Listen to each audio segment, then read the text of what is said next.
beloved brothers and sisters in Christ. Whether you are here with us in person or joining us online, we are truly blessed to gather here together for another night of our Bible study.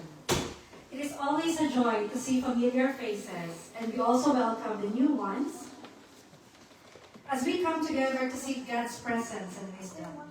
We are Christ's New Creation International, a missionary, an evangelistic and missionary sending church proclaiming the healing, deliverance, and the second coming of our Lord Jesus Christ. We would like to welcome you all to Joy Home Group Bible Study. And just like the name of our home group, it is always our joy, and we are overjoyed to have you join us as we learn about Jesus and the truth of God's Word. So how are we all feeling tonight? Yes. Isn't it wonderful that all of us chose to come here tonight? And we could have been elsewhere. Like we could have been watching TV at home. We could have been having barbecue at friend's house. You could be playing badminton or basketball outside, or Netflix, or doing Amazon Prime. But instead, we all came here for the Bible study, and I am sure that God is smiling right now as He sees us praising and worshiping Him. Amen? Now, can you turn to the person next to you and say, God is pleased to see you tonight. God is pleased to see you tonight.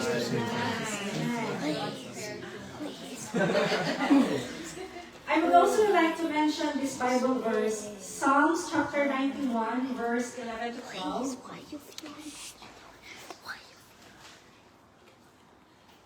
For He shall give His angels charge over you, to keep you in all your ways. In their hands they shall bear you up, lest you dash your foot against a stone. So my dear friends, my brothers and sisters, this verse reminds us that God doesn't just watch over us, but He carries us. Through our every busy day, through every challenge, and through every quiet moments of the week, His hands never let us go. So for the weather forecast in Auckland, that's heading towards Auckland, particularly in this area, let us continue to pray for everyone's safety and be reminded that our God is a faithful God and He will always be there to protect us. Now may I kindly invite all of us to stand up and let's all bow down our heads to pray. Yes, Lord God, Heavenly Father, we come before you tonight acknowledging your greatness and thanking you for all your goodness. Lord God, we ask for your blessing over this Bible study and over every person present here tonight, O Lord. Thank you, God, for the new souls you have brought. And we thank you for touching hearts even now. Lord, anoint your speaker tonight. Let every word be guided by you. And in Jesus' name, we declare victory over this gathering, O God. Holy Spirit, we welcome you. Lead us, teach us, and give us understanding as we study your word. All thanksgiving and worship belong to you, Lord God. Only your name will be lifted up, be magnified, be glorified. In Jesus' mighty name we will all say, Amen. Amen.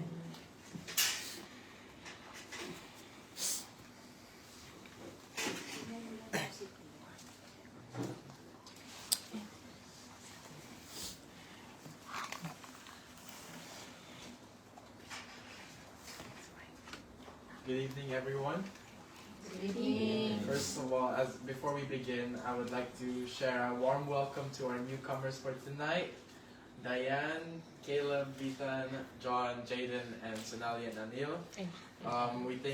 We are very blessed to have you here. And so, as we begin, let us shift our focus to God, and let us set aside all our distractions and fix our attention on His greatness. No matter what your week has been like, His worth does not change. He is always observing of your praise. So let this truth guide you from the verse Revelations 4:11, which says, "You are worthy, O Lord, to receive the glory and honor and power. For you created all things, and by your will they will exist and were created." Let us come and worship with an open heart, and let us come ready to lift him up. Let us all worship the living God.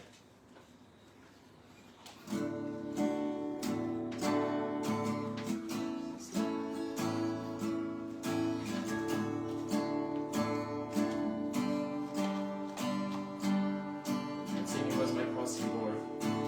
It was my cross you bore, so I could live in the freedom you died for. And now my life is yours, and I will sing of your goodness forevermore.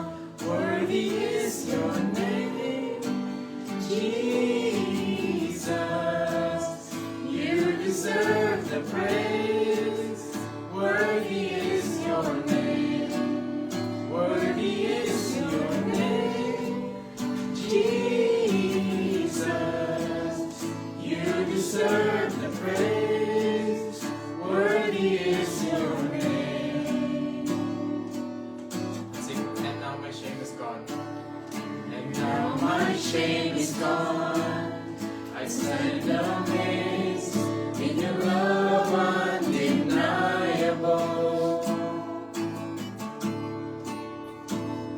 Your grace goes on, and I will sing of your goodness forevermore.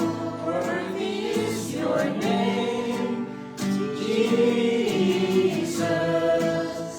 You deserve the praise. Worthy is your name. Worthy is your name, Jesus. You deserve the praise. Worthy is your name.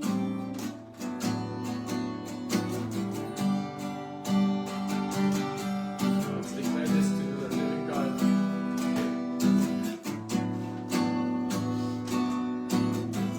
Let's sing, let be exalted. Be exalted now in the heavens, as your glory fills this place. You alone deserve our praise. You're the name above all names. Be exalted now in the heavens, as your glory fills this place. You alone deserve our praise. You're the name above all names. Be exalted now in the heavens, as your glory fills this place. You alone deserve our praise. You're the name above all names. Be exalted now in the heavens, as your glory fills this place. You alone deserve our praise. You're the name above all names. Sing, worthy is your name. Worthy is your name, Jesus. You deserve the praise. Worthy is your name. Worthy is your name, Jesus. You deserve the praise. Worthy is your name. For the last time. Worthy is your name, Jesus. You deserve the praise. Worthy is your name. Worthy is your name, Jesus. You deserve the praise. Worthy is your name. Yes, Lord God, you have a beautiful name, Lord God. Let us all sing, what a beautiful name.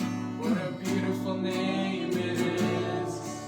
What a beautiful name it is. The name of Jesus Christ, my King. What a beautiful name it is. Nothing compares to this. What a beautiful name it is. The name of Jesus. Let's sing that cannot hold you. That could not hold you. The veil tore before you. You silence the boast of sin and grave. The heavens are roaring, the praise of your glory. For you have raised to life again. You have no rival, you have no equal. Now and forever, God, you reign. Yours is the kingdom, yours is the glory, yours is the name above all names. What a powerful name it is, what a powerful name it is, the name of Jesus Christ, my King. What a powerful name it is, nothing can stand against. What a powerful name it is, the name of Jesus. What a powerful name it is, the name of Jesus. What a powerful name it is, the name of Jesus. Yes, Lord God. We come before you humbly, Lord God. We come with a heart of humility and gratitude, Lord God. We thank you for this night, Lord God. We lift everything all up to you, Lord God.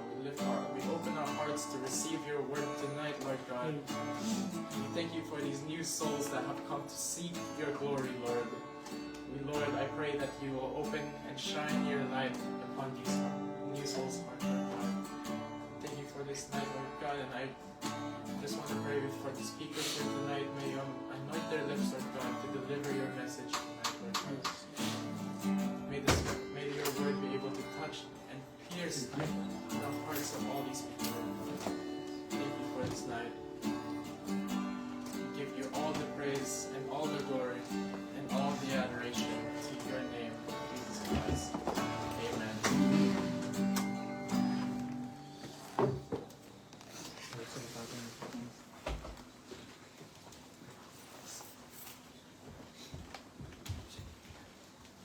Thank you, Brother JL, for that heartwarming worship. We may now take a seat.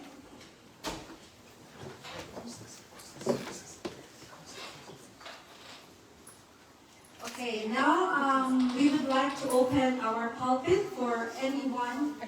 Okay, we would like to welcome our speaker for tonight for exhortation, Sister Jelay.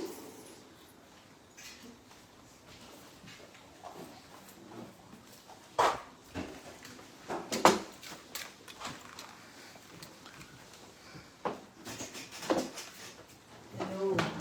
Good evening, everyone. Good evening, our MC and the worshiper said it is good to see new faces. Welcome to the Joy Home Group.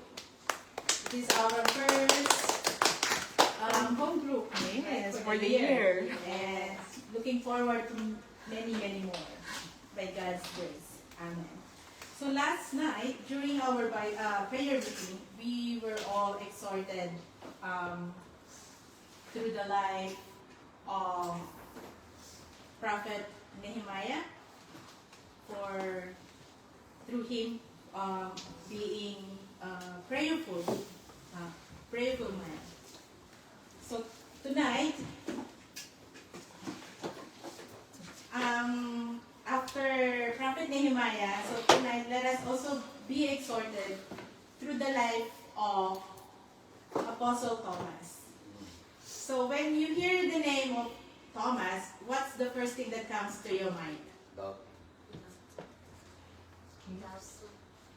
Doubtful. Doubtful. Yeah, so the doubter. Thomas the doubter.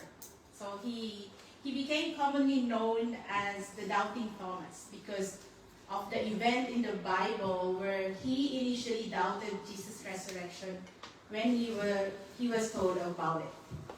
When the other disciples told him that they had seen the Lord, he responded to them in the book of John, chapter 20, verse 25.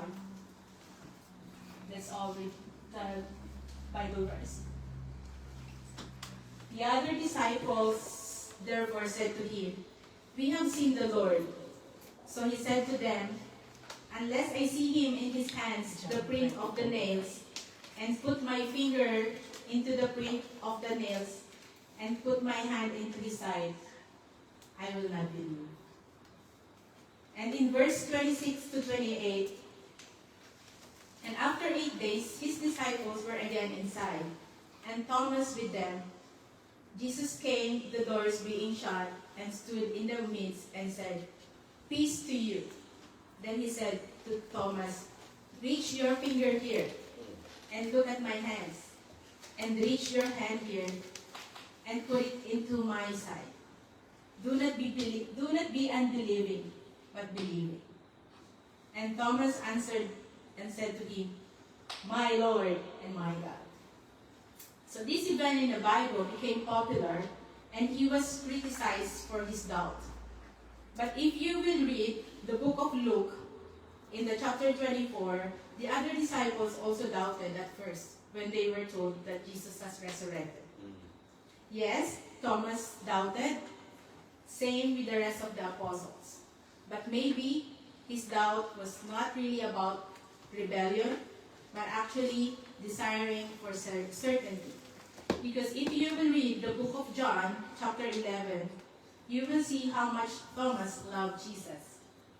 So aside from being known as the doubter, what can we learn from his story? Number one is his loyalty. In the book of John, chapter 11, verses 1 to 16, it might be long, so I don't have the time to read. But you can meditate this one later on if you want. This is the story when Jesus said to the apostles that Lazarus have died. So he wanted to go back to Judea. But the disciples were hesitant to go back because the apostles there already tried to kill Jesus before. But Thomas said in verse 16, can you flash at John 11:16? John chapter 11, verse 16. Then Thomas, who is called the twin, said to his fellow disciples, "Let us also go, that we may die with him." This verse shows that Thomas, unlike the other apostles, was willing to follow Jesus even though he knew that it was dangerous, even if it could cost him his life. It really shows his love and loyalty to Jesus. He was honest about the risk, but still chose to stay committed to him. Number 2, Thomas has a fervent heart. The other term for fervent is zealous or passionate. So Thomas has a passionate heart. During the Last Supper, when Jesus was speaking to them, that's in John chapter 14, verse 1,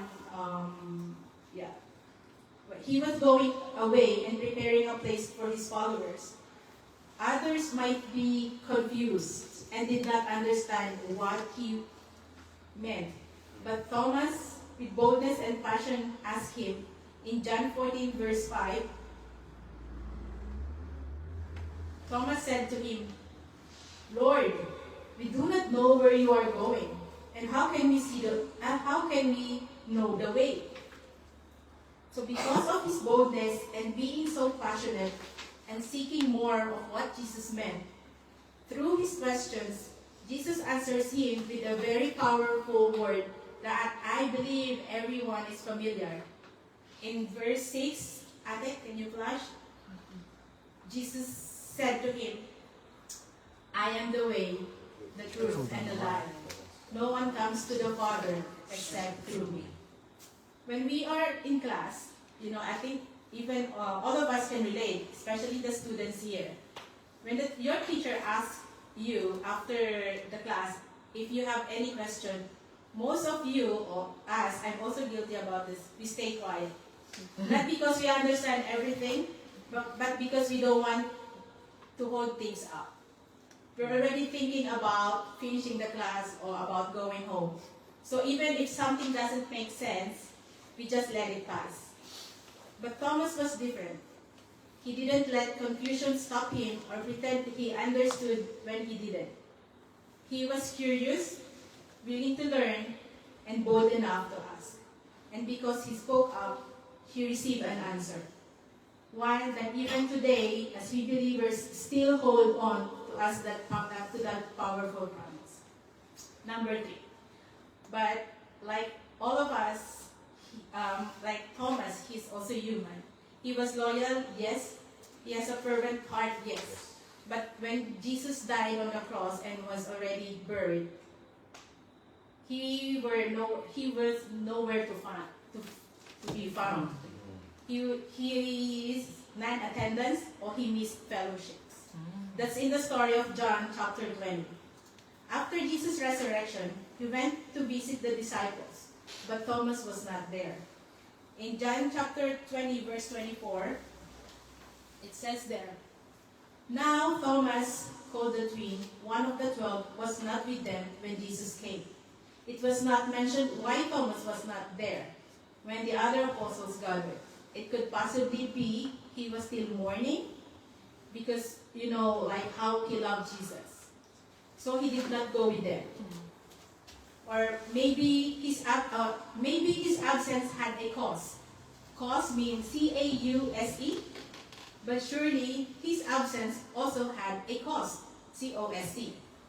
What are the costs? In verse 19, John 20:19.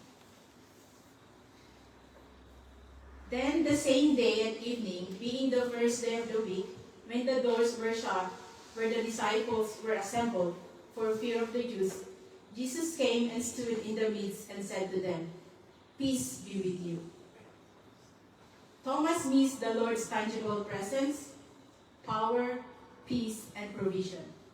In our time today, many still neglect the gathering of the saints, without knowing that they are also missing the presence, power, peace, and provision of God. God has promised us in Matthew 18:20, "For where 2 or 3 gathered together in my name, I am there in the midst of them." So like Thomas, when we face trials and testing, or if our prayers were not answered the way we wanted, we tend to backslide and ignore the gathering of the saints. We also tend to lose hope, and it also weakens our faith. But the good news is, Thomas did not remain like that. So number 4 that we could learn about his life is his transformation. That's in the story of John chapter 20.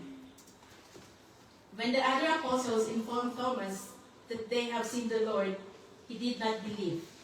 But when he found out that Jesus was really alive, he said in John chapter 20, verse 28,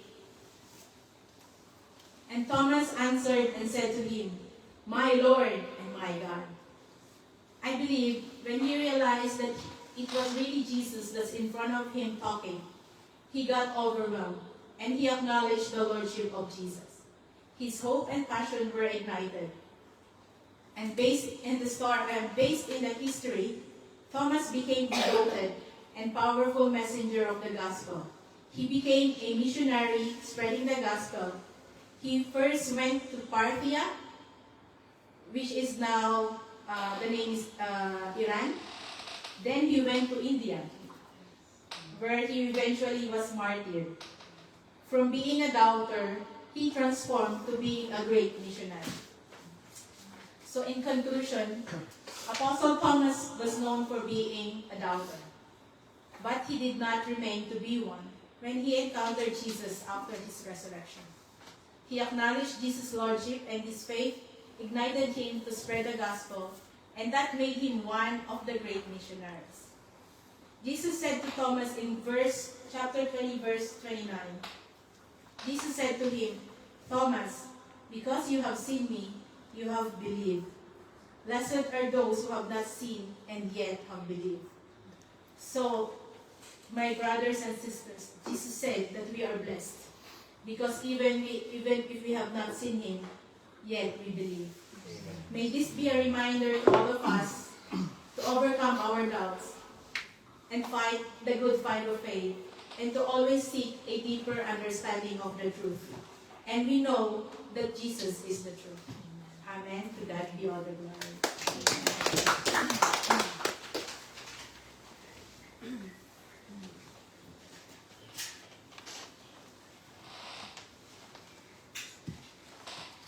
Thank you so much, Sister Jedi, for that very clear and powerful exhortation. And now we would like to open the pulpit for anyone who would like to testify the goodness of God in their lives. Is there anyone here? Okay, Sister Aileen.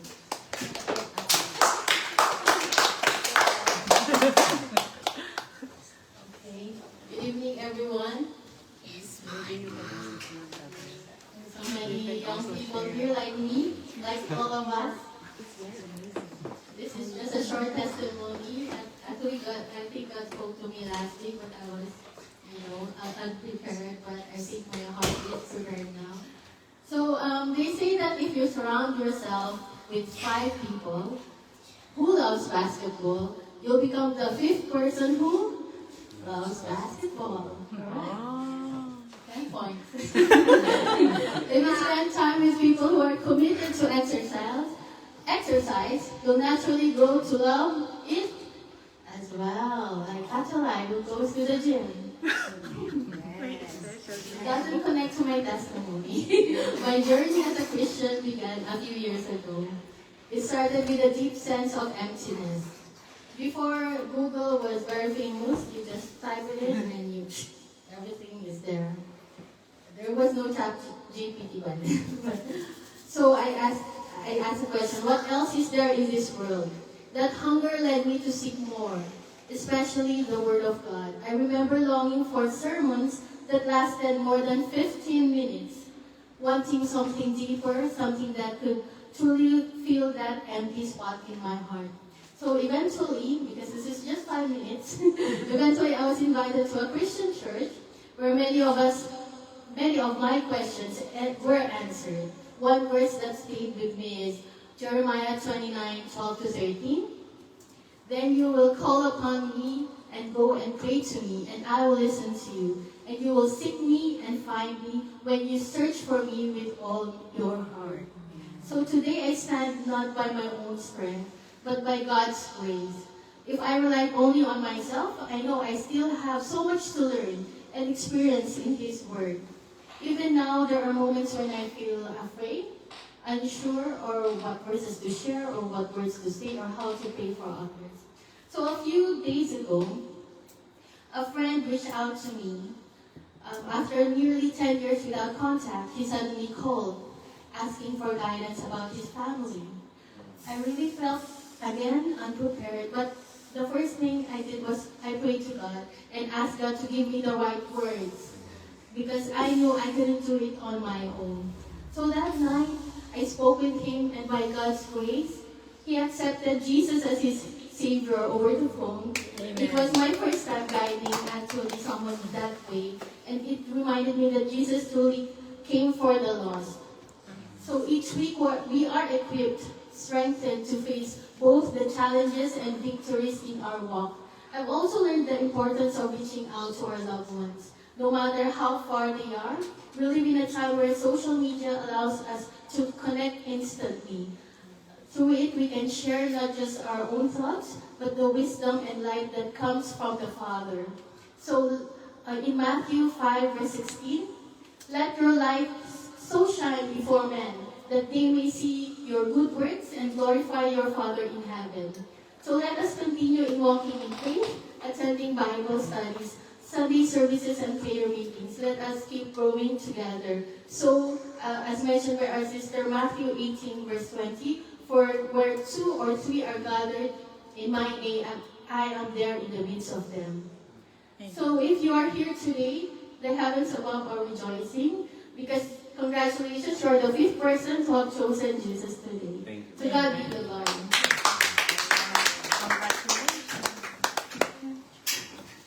Thank you, Sister Eileen. Indeed, it is our everyday prayer that God will continue to guide us and help us to live a Christian life so that people may see Christ in us. Amen? Is there anyone else who would like to testify the goodness of God? Okay. Yeah. Hindi siguro akong mamay. Alright, good evening, brothers and sisters. Good evening. Alright, yeah. I've seen so many new faces. Yes. Maybe that's why God told me to come here and speak here. I have a stage fright actually. I'm not good at speaking. But if there's no stage, I don't have to. Only pride. Yeah. So, yeah. For those of you who don't know me, my name is Benedict. I'm attending different church, but I'm actually an adopted son or brother of CNCI. Amen. Yes, my brothers and sisters, I'm standing in front of you right now to share with you the incident that happened to me 10 days ago. It was March 31, after the birthday of my daughter. It was Tuesday, and for others it is Holy Tuesday, you know. So, briefly to tell you what I was doing, I'm working at a construction site as a lead installer. We are installing metal framing supports at the airport project, domestic airport project. My task actually is only to check the drawings, instruct the workers what to do, and to do the inspection. So while I was doing the inspection and making some adjustments, where was that? Amen. So the steel support was disconnected from the other part. It is hanging like this, and there's a hinge, and my hand got stuck in the middle of that. You know, there's a hinge, just like the door hinge. Yeah, this really, you know. So it was disconnected, and it crushed my finger. The other side fell, and it crushed my finger, and my hand got stuck between two steel structures. So luckily, someone, a passersby, went there and helped me Amen. Thank take you. it out, take my hand off. But it was not easy because I was in the scissor lift. It was 3 meters high, so it took him time to take my hands off. So he took another scissor lift to take off the other part of the steel. And then I ran out for help and asked for first aid. Imagine, I was just checking. I was just checking other people's work. And I didn't expect that it was not properly tightened. You know, it was not properly tightened, others work, and I am the one who suffered. I am the one who got injured. The story sounds familiar, right? Yeah, just like Jesus. Jesus did not do anything, but he is the one who suffered. He is the one who got crucified because of our sins. So in continuation, when the steel support crushed my finger, I heard a crack. It was, I heard a crack, and I said to myself, it's gone. My finger is gone. My bone is crushed. And when they sent me to the GP, when I was at the GP, the doctors said the same assessment. They said my fingers might be broken, the bones might be broken. So what I've done is I just prayed. And I said, Lord, I will leave it up to you. But if I'm not a Christian, what would you think my reaction would be? No, maybe I would say, Lord, I'm attending church every Sunday. Why did it have to happen to me? Maybe I said, Lord, I'm attending Bible study every week, and also teaching. But why did it have to happen to me? Yeah, to continue then, this the funny part. No, I was sent to GP by the main contractor, and he was a TV, and he was very. I saw him. He was very hesitant to send me to Middlemore. So I told him just drive me to my car. I'll send myself. I'll drive myself to Middlemore. Drive with my hands lifted like this. At the Middlemore, they've done the X-ray, and the doctor said, "You are lucky. Your bones are still there. The bones are still okay." And I still couldn't believe it. I still couldn't believe that my bones are still okay because I heard it crack. The doctors checked it. The two doctors checked it again, and they tried to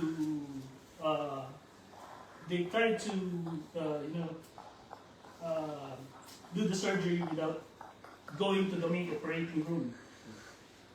But they said you really need to go to the main operating room. Then again, they send me for a second X-ray. Maybe it's just like God saying, "Are you really still not convinced? I'll send you for another X-ray." Then, after that X-ray again, they send me. They have done the surgery for 1.5 hours. I was fully asleep, and the surgery went well. Thank you, Lord. Yeah. And I stayed. Yeah, thank you.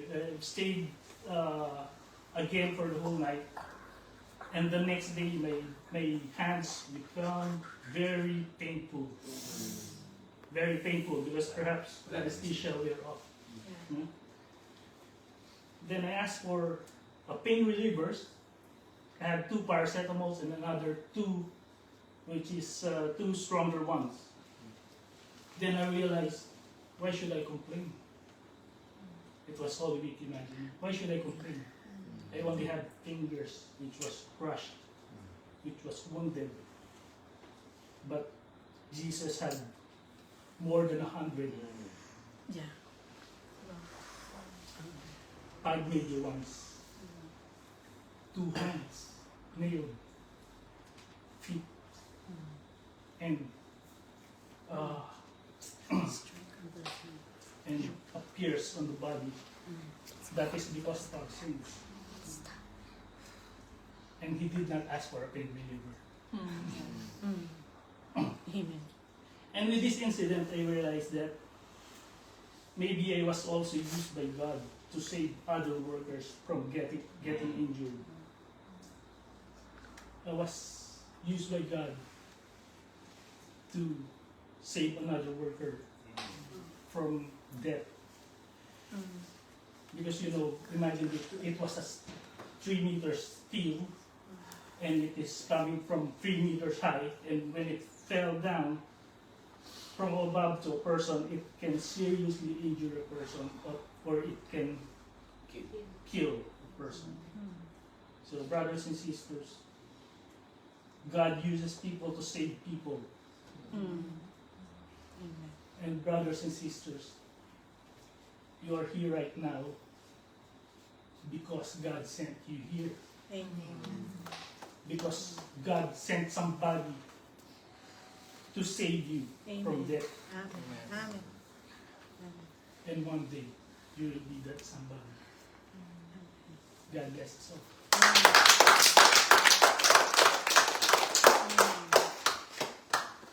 Wow. Thank you so much, Brother Benedict, for sharing your story with us. We can only imagine how painful it is, but we declare here healing and restoration of your physical body in Jesus' name. Amen. Is there anyone else here who would like to testify? Next week na. Okay, let's save it for Next week. next week. All right, so now it's time for us to hear the Word of God. It is my honor to introduce to you our messenger for tonight, Brother Manuel. So let us open our hearts and minds as we listen to the message of God that He has prepared for us through His servant.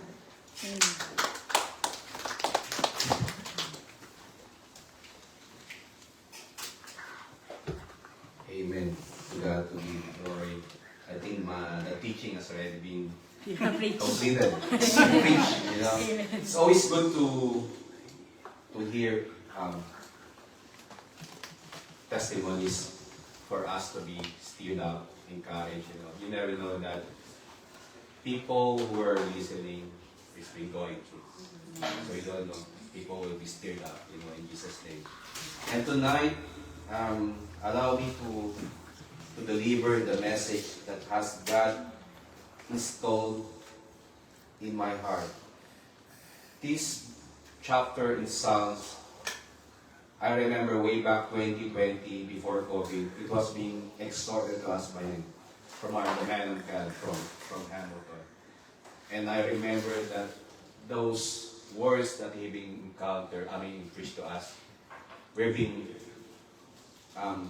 awakened, you know, because of what we are doing, especially with what our brother said, you know, there's always a safety covering from the Lord.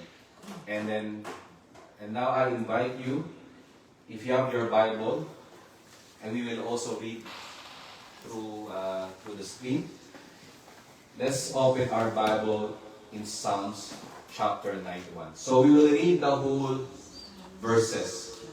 You know, and if you go to the Bible, there is a title. It says, "Safety of Abiding in the Presence of God." May I ask you, do you know what's the meaning of abiding or abide? You know, as per research, it says, the word abide means lasting a long time, enduring, unending, and unchanging, and also to remain forever or stay in place.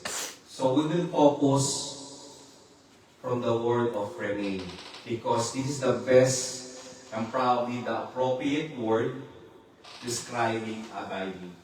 So before we start, let's bow down our heads and pray. Lord, Father God in heaven, Lord, we thank you, Lord, for this night, for gathering us, you know, in one spirit, in one accord, Lord. Lord, as we hear the message, Lord, from what you have been using me, Lord, as your mouthpiece for tonight, Lord. I speak, Lord, that the message will touch the hearts of our people here, our brethren here, and it will be all revelation for us, Lord. We will use in our daily lives, Lord. We give you all the glory you deserve, Lord. In Jesus' name we pray. Amen. So, if you go to Amplified Version, it says, security of the one who trusts in the Lord. Do you trust our Lord Jesus Christ? Amen. I cannot hear. Do you trust? Amen. Amen. Okay. Let's read from chapter 1 to verse 16. You know, Psalms 91 is one of those well-known and very powerful as we ever been reading. It's also the Psalms 23, 34, etc. But 91 is stood in my heart. So, let us read from verse 1 to verse 16, please. He He who will- dwells in the secret place of the Most High shall abide under the shadow of the Almighty. I will say of the Lord, He is my refuge and my fortress. My God, in Him I will trust. Surely He shall deliver you from the snare of the fowler and from the perilous pestilence. He shall cover you with His feathers, and under His wings you shall take refuge. His truth shall be your shield and buckler. You shall not be afraid of the terror by night, nor of the arrow that flies by day, nor of the pestilence that walks in darkness, nor of the destruction that lays waste at noonday. You shall not be afraid of the terror by night, Nor of the arrow that flies by day. See, verse 6. Nor of the pestilence that walks in darkness, Nor of the destruction that lays waste at noonday. 1,000 may fall at your side, and 10,000 at your right hand, but it shall not come near you. Only with your eyes shall you look and see the reward of the wicked. Verse 9. Because you have made the Lord, who is my refuge, even the Most High, your dwelling place. No evil shall befall you, nor shall any plague come near your dwelling. For he shall give his angels charge over you, to keep you in all your ways. In their hands they shall bear you up, lest you dash your foot against a stone. You shall tread upon the lion and the cobra, the young lion and the serpent you shall trample underfoot. Because he has set his love upon me, therefore I will deliver him. I will set him on high, because he has known my name. He shall call upon me, and I will answer him. I will be with him in trouble. I will deliver him and honor him. With long life I will satisfy him, and show him my salvation. So let's break it down, the importance and benefits of trusting in the Lord. In verse 1 it says, He who dwells in the secret place of the Most High shall abide under the shadow of the Almighty. Verse 2, I will say of the Lord, He is my refuge and my fortress. My God, in Him I will trust. So, the psalmist testify that God is our refuge and fortress. This is referring to a place of safety and security. He even declared, the Psalms declare that in the event of overwhelming danger, same as what our brother testified earlier, the person who put his trust in the Lord will live in safety because God and Jesus Himself will be His protection. So imagine during that time with our brother, he got nothing to count on. And I believe the first thing you will be telling to yourself, Lord, help me. Amen. In Jesus' name. So, let's read again in verse 1. He who dwells in the secret place of the Most High shall abide under the shadow of the Almighty. Verse 2. I will say of the Lord, He is my refuge and my fortress. My God, in Him I will trust. In verse 1 and verse 2, the psalmist mentioned three divine character of God. Number 1, Most High. In Hebrew, it says El Elyon. It is God's utmost sovereignty and strength. So, it means He's supreme. Amen. Amen. Amen. And then, in verse 1 again, they also mention Almighty. So what is Almighty? Powerful. Amen. Glory to God. So it is all-powerful one. And then lastly, in verse 2, he mentioned, verse 2, ate, my God. So my God, it is declaring His supremacy and invisibility. Amen. Amen. So I will read in ESV version in verse 1. He who dwells in the shelter of the Most High will abide in the shadow of the Almighty. So, in this verse, the Hebrew has been translated as shelter. So, what is shelter? It is a place. It is a place. So, this is a divine place that God offers us.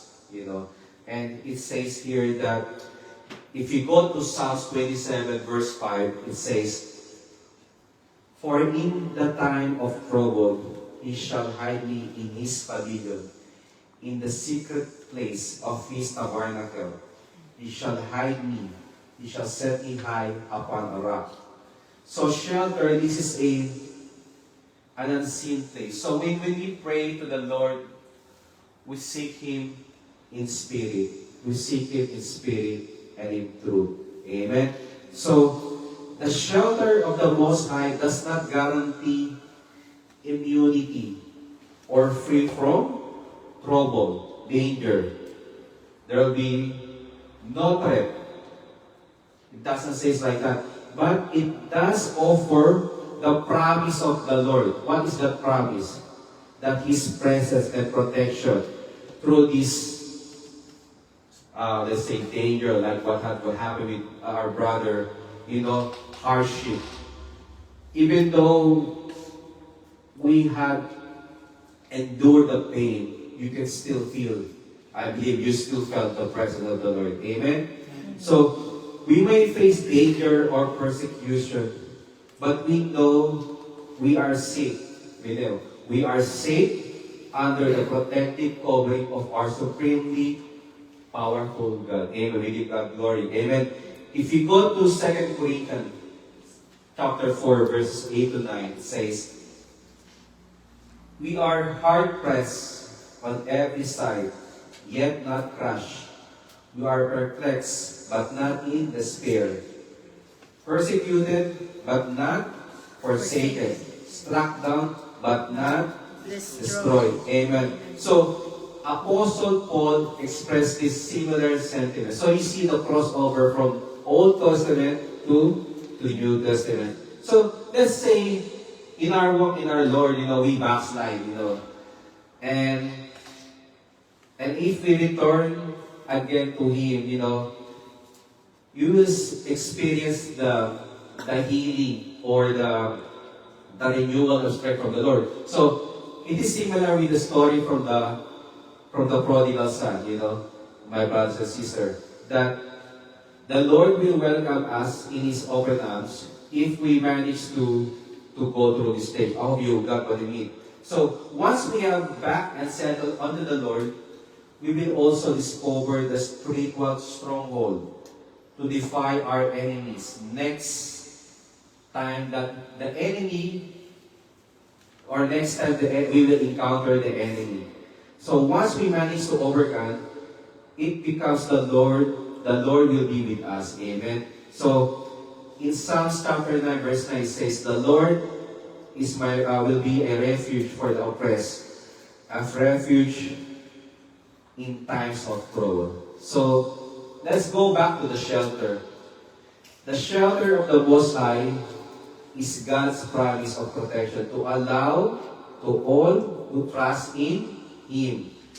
Those who live in continual communion with the Lord are constantly safe. Through God's sheltering wings, we will find rest and protection, and now and forever. So, in Matthew chapter 11, verse 21, it says, take my yoke upon you and learn from me, for I am gentle and lowly in heart, and you will find rest for your souls. In Psalms 37, verse 28, it says, for the Lord loves justice and does not forsake His saints.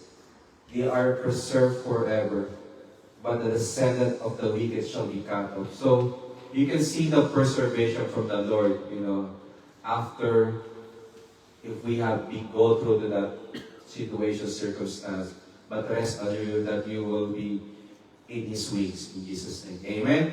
So let's go to verses 3 to 4. Let's read again. In Psalms 91, verses 3 to 4. Surely He shall deliver you from the snare of the fowler and from the perilous pestilence. Number 4. He shall cover you with His feathers, and under His wings you shall take refuge. His truth shall be your shield and buckler. So, brothers and sisters, various dangers are used to symbolize the ways in which God can protect His people. These vary from natural disasters, diseases, and attack from the enemies.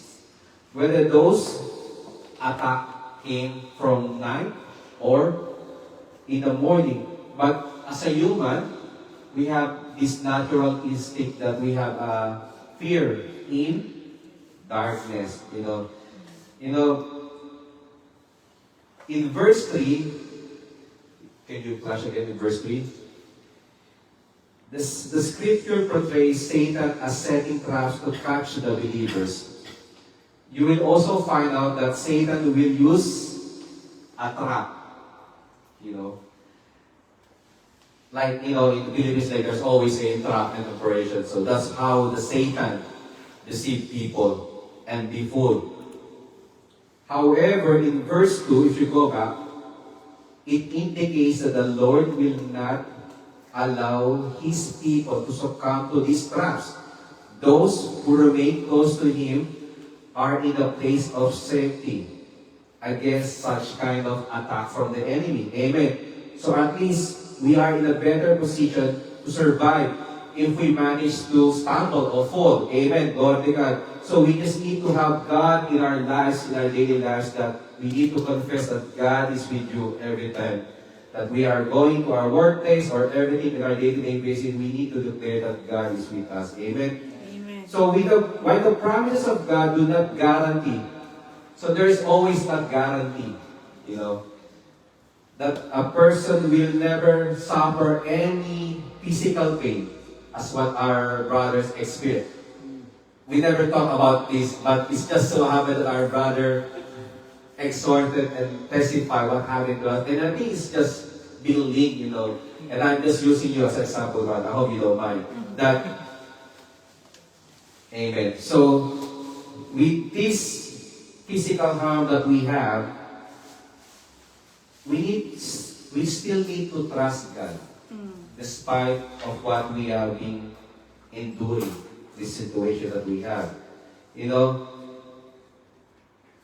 Those who have godly wisdom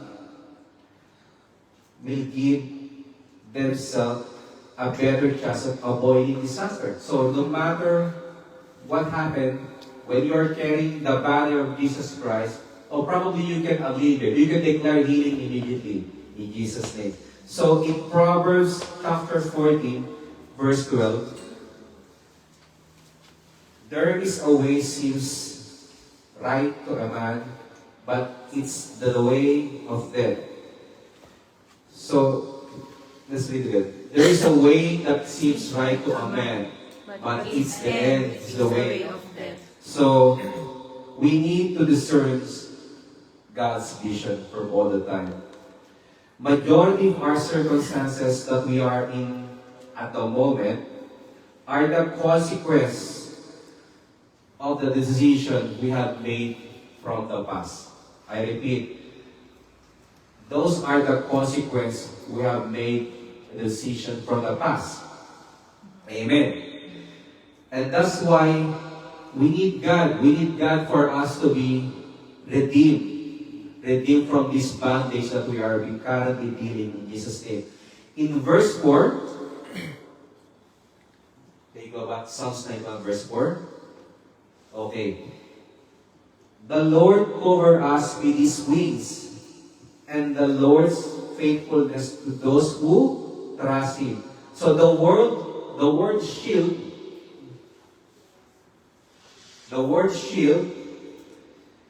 referring to God's protection. So it's like an armor. Amen. I hope you're getting, my brethren. So let's go to Psalms 91 verse 5 to 6. So we just try to break down all what the Lord has declared in this book. In verse 5 to 6, let's read again.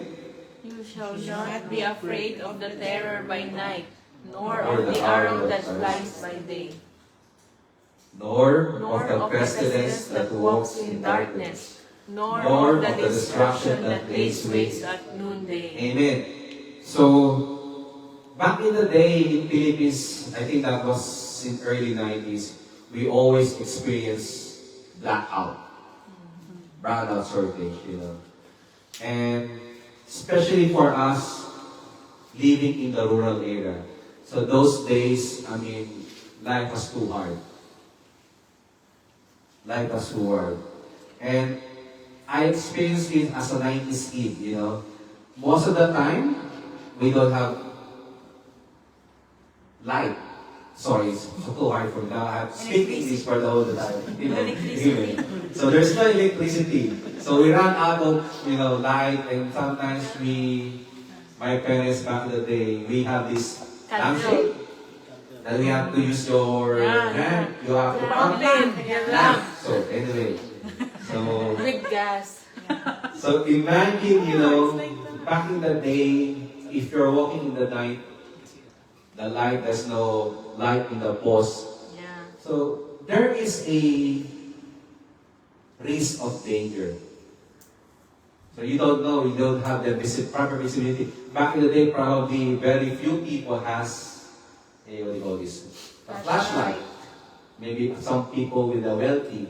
But those days where my parents were just trying to thrive, day-to-day grind, So walking at night with or without light, it will pose a threat either from wild animals like from snakes, wild dogs, or maybe dogs, dogs, and also like some bandits. In Philippines, there's a lot of good people back in the day, and even now, I can say. But, why I'm saying this, those threat possessed can hide anywhere. They can hide under the cover of darkness before surprising you with a surprise attack. Even today, nighttime has increased the frequency of crime. There's a lot of robberies, burglaries, name of it, and mostly it occurs in nighttime during the day. So that's for nighttime. So how about in the daytime? Going back to the Old Testament, if you watch the House of David, you can see those archers are throwing their what do you call this? The arrows. Do you think they do it in the nighttime? No, they do it in the daytime because they can see their the target. They can easily pinpoint. It's hard to do in nighttime. So in our time today, to generalize, it seems the enemy doesn't think at any time. He can do maybe when he's sleeping at night or in the morning. So we need to trust, submit, and commit our ways to the Lord. If we are walking in uncertainty, let's declare Psalms 23 verse 49 and says, even though I walk through the valley of the shadow of death, I will fear no evil, for you are with me. Amen. Glory to God. So let's go to verses 7 to 8. Amen. We're almost there, but we will explain further. So 1,000 may fall at your side, and 10,000 at your right hand, But it shall not come near you. Only with your eyes shall you look and see the reward of the wicked. So when God chooses to intervene on behalf of His people, nothing can stop and stand in His way. Have you read Exodus chapter 40? So this is the story of the Israelite crossing the Red Sea. Red Sea. Amen. Glory to God. Now you're reading. So, this is when the Lord intervened at the Red Sea to save His people, the Israelites, from the Egyptians. The Lord provided a safe path through the Red Sea for His people to cross. So once the Israelites managed to go pass through, and those Egyptian cavalry and also some of those the Pharaoh's horsemen and chariots, God brought back the water. So once the Israelites managed to cross, and those Egyptians are still in the middle of the sea, so what God did, He managed to return the water in the same level in Jesus' name. So you see that in practice, and all of them, by the way, they're all drowned in the sea, all these chariots, so they're all dead, definitely. So, in practice, rejecting God's goodness and wisdom generally leads to disaster. So in Proverbs chapter 1, verse 7, the fear of the Lord is the beginning of knowledge, but fools despise wisdom and instruction. The wicked may seem to go unpunished now. That's the reality. Those wicked person, they might not have the judgment, but when they have faced the Lord, they cannot escape God's judgment, for us. So for us, while we're still here, God will examine our hearts. Neither one of us know what's the heart. I don't know what's the heart of Kuya at the moment. Unless we have a discerning heart, vision from the Lord. Amen. Amen. Glory to God. So let's go to verses 9 to 10. Almost there, but not yet. Are you going through? Are you enjoying? Because it's always good to dissect all what's written in the Bible and what's the story, and unfold for this one, the message. And amen. Glory to God. So let's go for 9 to 10. Can you help me to read?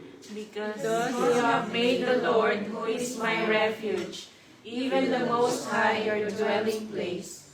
No evil shall befall you, nor shall any plague come near your dwelling.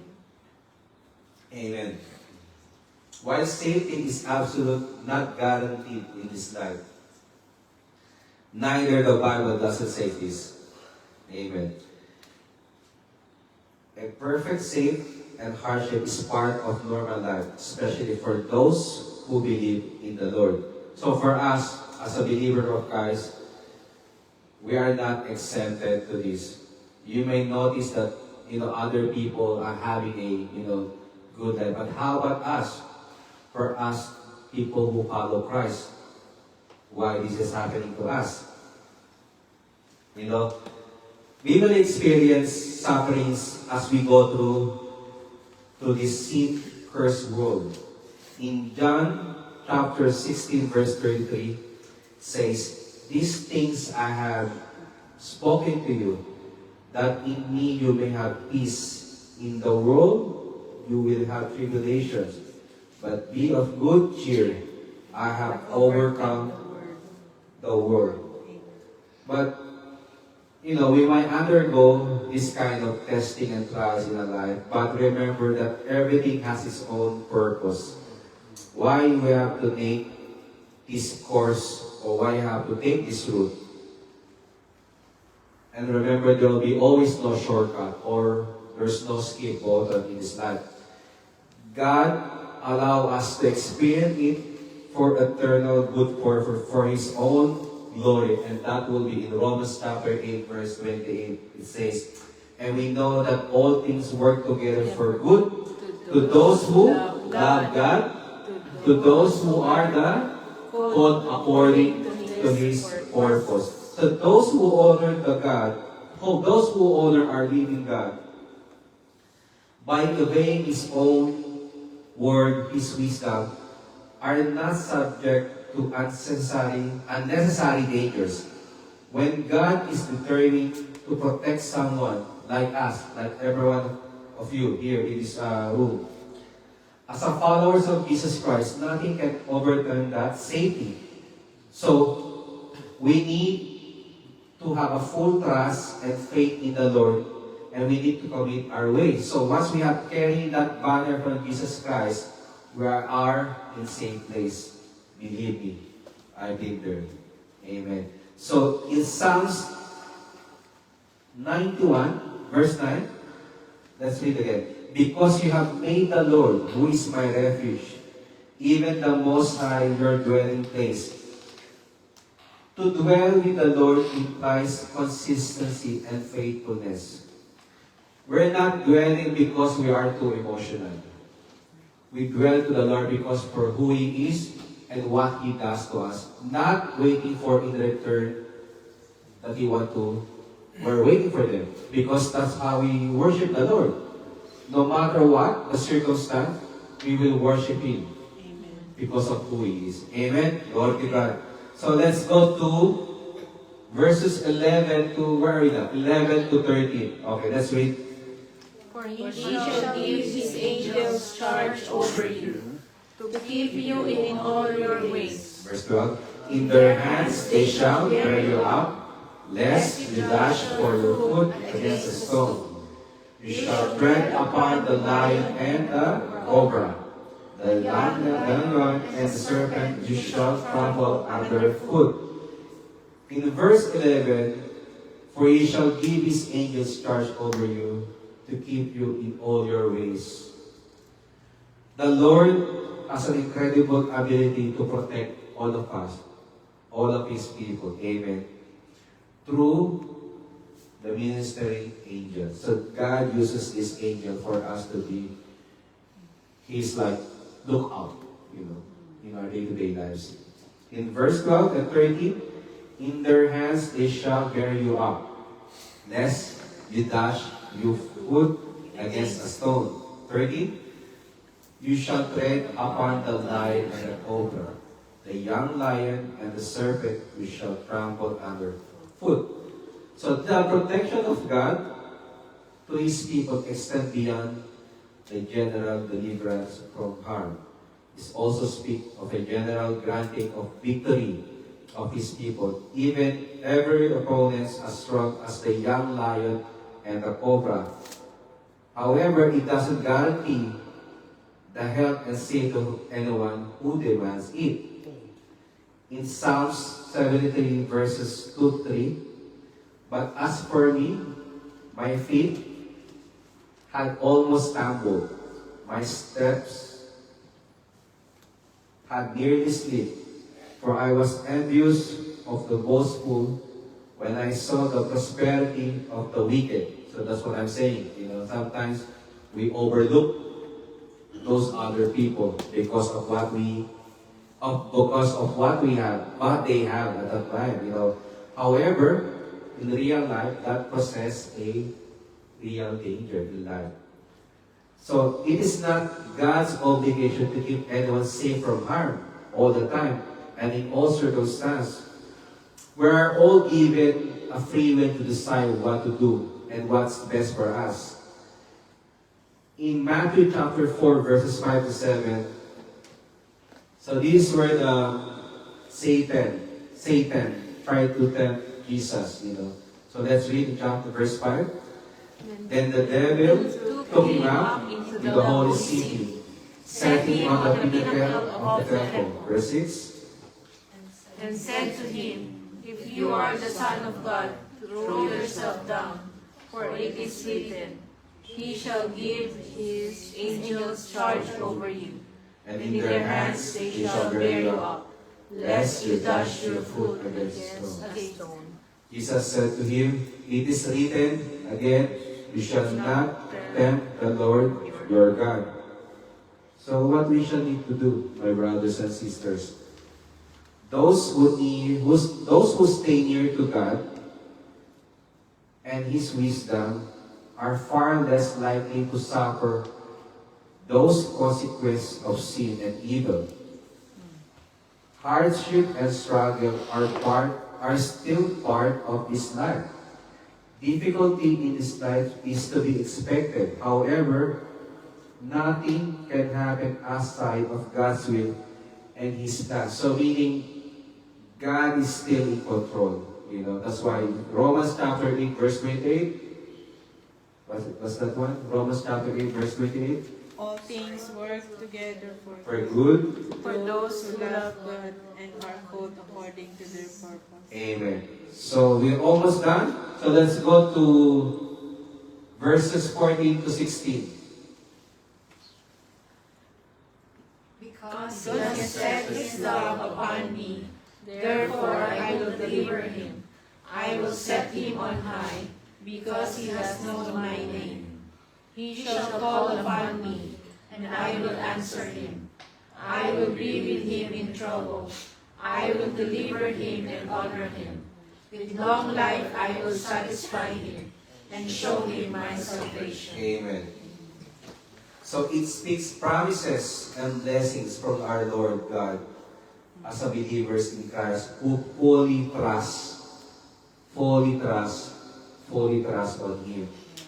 Psalms 91 verse 14 declares God promises to deliver and protect the person who are clinging to Him. So like clinging. You know what's clinging?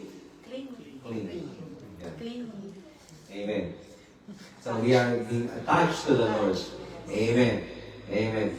So those who follow godly wisdom and remain near to the Lord will also give themselves a better chance of anointing. So that's why we need to be surrounded by godly people. So we can avoid it with this disaster. And the Lord gives not only the quantity of days, that's referring on verse 16. So the Lord gives not only the quantity of days, but also the quality of life. The Lord satisfies the trusting believers with long life. Those who follow godly wisdom are much less likely to suffer. So you see, much less, to suffer unnecessary harm. Amen. That comes with avoiding.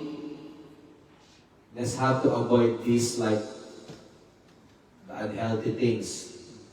Like, drinking, drugs, all these vices. And then those lifestyle that we have to do. So we need to examine ourselves, my brothers and sisters. Of course, time will come, we will die. We might be young, we might be old, if that time will come. But the death is simply a change of address from earth to heaven. So just ensure that you accepted the Lord Jesus Christ before you die. But you need to also to examine your ways and repent from all your sins that you have done. So that's why our true residency is in heaven.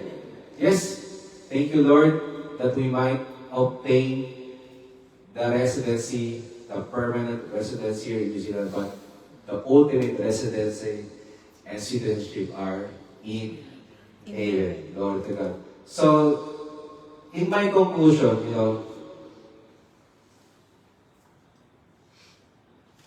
I will break down again. So, verses 1 to 4 in Psalms chapter 91, the psalmist declares that trust in the Lord as the Most High and as the Almighty. He sees God, we see God as our defender and faithful protector. So, the Lord is our shelter, our refuge. What else? Our fortress. There is safety in His holy presence. So, verses 5 to 13, it points out that those who trust in the Lord have nothing to fear because the Lord watches over us.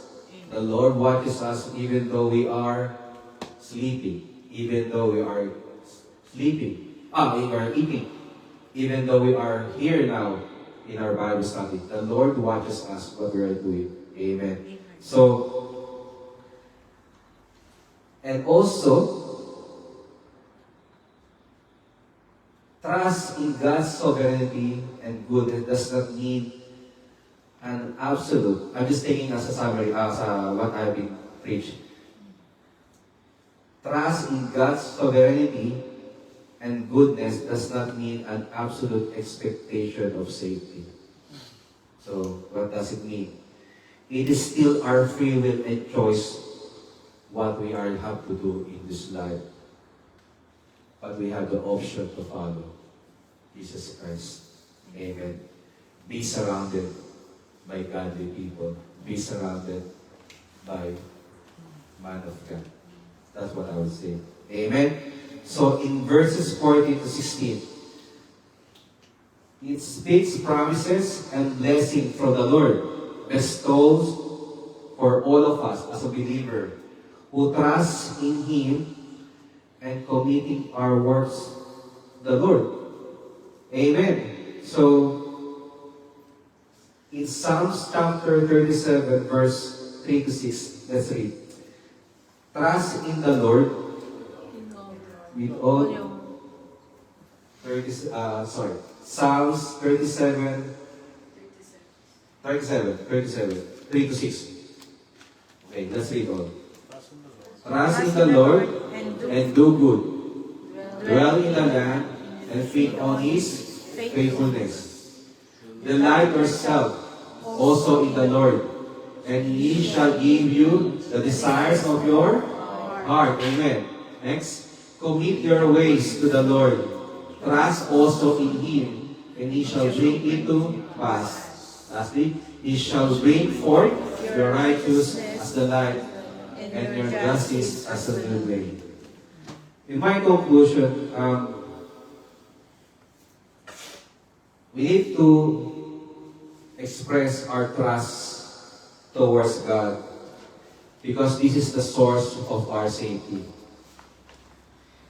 He uses various dangers as symbols of terrors which God's people do not feed, who do not need to fear of God.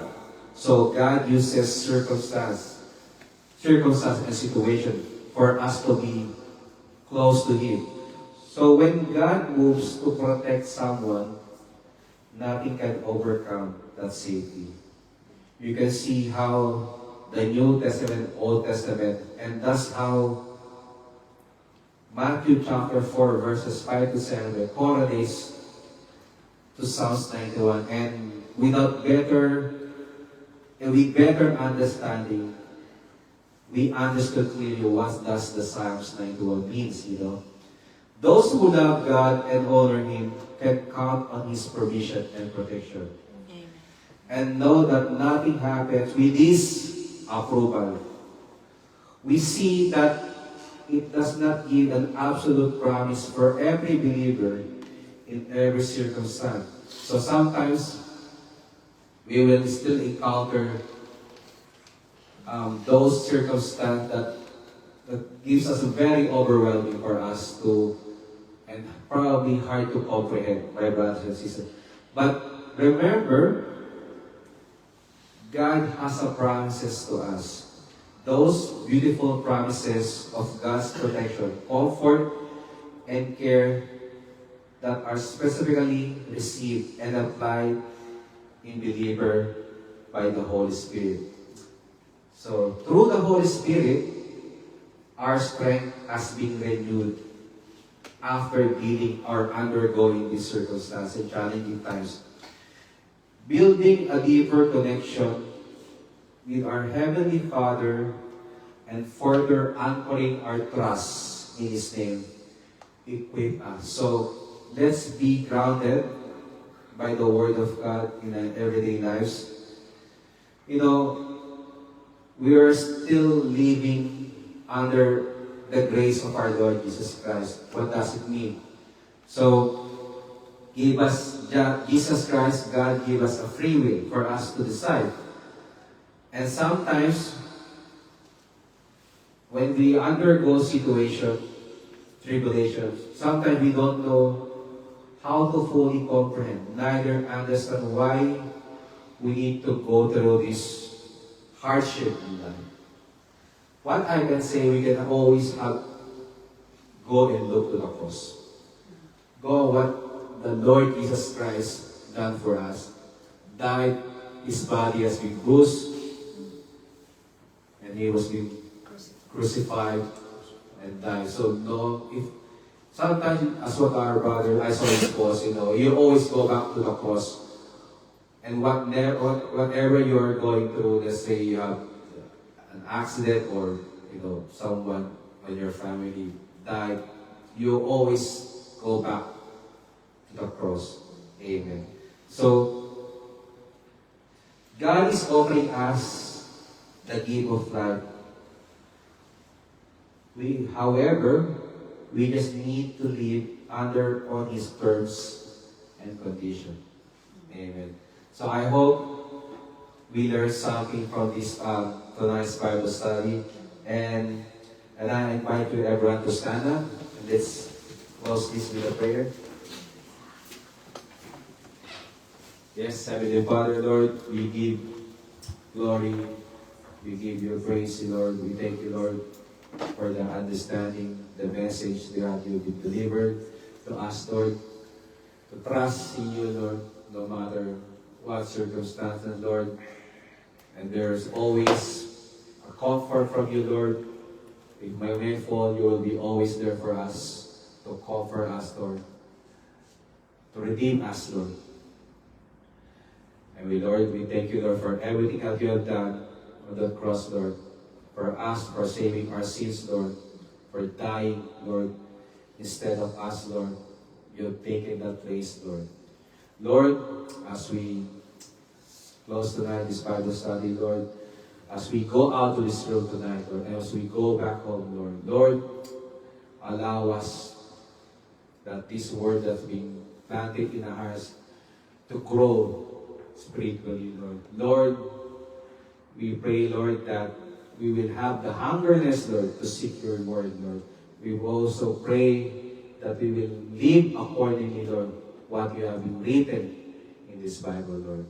Lord, keep us safe, Lord, and we give you all the glory, Lord. Also, we remember, Lord, our family back home, wherever they are, Lord. They might be in Philippines or they are parts of the country, Lord, in India, Lord, in America, Lord. I pray, Lord, that you will encounter them, Lord. You will encounter our family that will have it meet and encounter you, Lord. We pray, Lord, that you will intervene to those family members, Lord, that they will accept you, Lord. They will encounter you, and they will accept you as your Lord and Savior, Lord. We give you glory. You deserve, Lord. In Jesus' name we pray. Amen.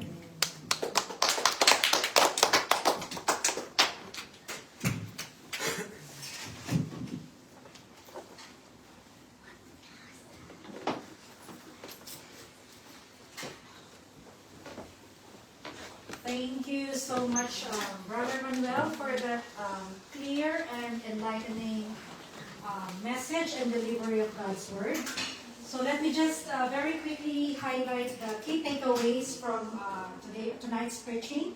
So God's promises to His people, these are mentioned in the, latter part of the Psalm chapter 91. God's promises, He said, I will deliver, I will protect, I will answer. I will be with you in trouble. I will rescue you and honor you. I will give long life and I will show you my salvation. So this, my brothers and sisters, let us always trust in the Lord with all our hearts. Count on His ways and always remember that God is our shelter and our protector. He protects us from the seen and the unseen dangers. So as we come to the end of our Bible study, we would just like to thank again everyone for joining us tonight. And let us remember the key takeaways from the teachings from tonight and apply them in our daily lives. May we continue to grow in faith, encourage one another, and walk in obedience to God's Word. Before we come to a close, here are very important announcements. So let's remember that registration is now open for our International Crossover Revival 2027. Please also know that only 500 slots are available for the international delegates. So we strongly encourage everyone to who desires to attend, so to please register as soon as you can. Registration details are available in each of the home group chat. Another one, forms are now available for those who will be attending the leadership seminar, the Kingdom-Minded Builders. Forms are also shared in each of the home group chat. And always remember also our prayer meeting every Thursday night at 7:30 p.m. and our Bible study every Friday at 7:30 p.m. Sunday service for morning it is 10 a.m. and for the afternoon service it's 2:30 p.m. So let us continue to support support and pray for one another. Thank you once again to all of you and to our online viewers for staying and being part of tonight's Bible study. God bless you all, and we love you with the love of the Lord. Good night.